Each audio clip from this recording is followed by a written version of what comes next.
Welcome to Free Play. Today we're looking at Battle Shark. Let's get to work, Battle Shark!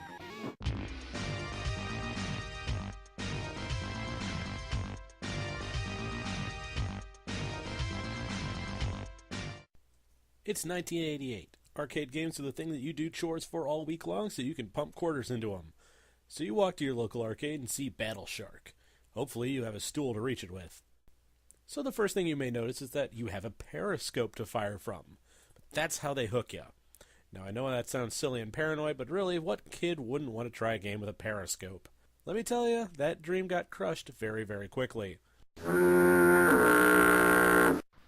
This particular game was brought to life by Taito Games. Now, Taito should be very recognizable to a lot of you fair folk out there because they're responsible for a lot of very high-profile games.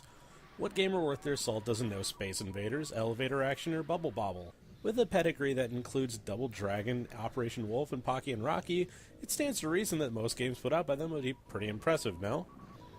Well, with a game list like this, Taito is bound to have a few missteps here and there, and one of them is most definitely Battle Shark. The problem with this one starts with the control scheme, but before anything else, get a load of the story. Sadly, the story is pretty out front, featuring World War III and a lot of boat combat. How they managed to get boats involved instead of nuclear weapons is probably something I should think less about. But here you go shoot torpedoes at people. It'd be simpler if there wasn't a massive problem with the amount of targets on screen. To begin with, the only way to avoid damage is to blast the torpedoes that come at you. That's great, except there's a delay on shooting torpedoes, so there's a fair chance you'll be blasting away at something else and take damage out of nowhere because you couldn't yank the turret down fast enough. We cannot magically make this happen. That's the crux of the problem with this game. There's a difference between being a quarter hog and being non-functional. While managing ammunition is something standard these days, back then it was a nightmare. Too often you'll be helpless to do anything or grab a power-up because there's no torpedoes to shoot. Worse yet is that they expect you to manage precision along with that, like with the robot dragon boss that shows up twice, or the crab tank boss.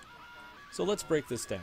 You have to manage your ammo while the screen is full of bullets, and hit things with any sort of precision while you're swinging around a periscope that your face is pressed up against. Does this sound like fun to you? The default dip switch settings for this game leave it at a medium difficulty with 2 higher difficulties and 1 lower difficulty, as well as the turret set to the lowest speed. So this game could be exponentially more difficult, and the crosshairs could be flying around willy-nilly to add to the confusion. Woe betide the poor gamer who came across the cranked up difficulty version without fast targeting to keep up. The game gets more complicated when it asks you to precisely target certain spots on bosses, like picking apart the robot dragon or blasting a weak spot on the final boss.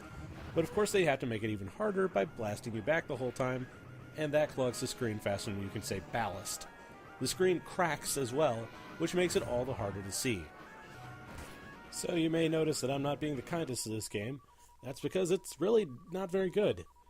And yet, here I went and played it through to the end.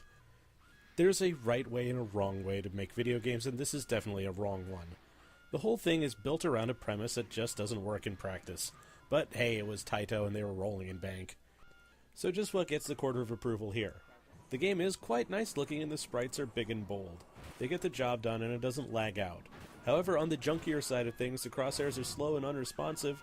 The game expects twitch reflexes while you're running through molasses, and you have to hit moving targets with accuracy with the video game equivalent of lead frisbees. As a whole, the concept of the game is too high for the time it was created, and leads to a frustrating mess. So sadly, this one gets the free play Slug of Shame. Join us next time when we look at TCH's Action Hollywood.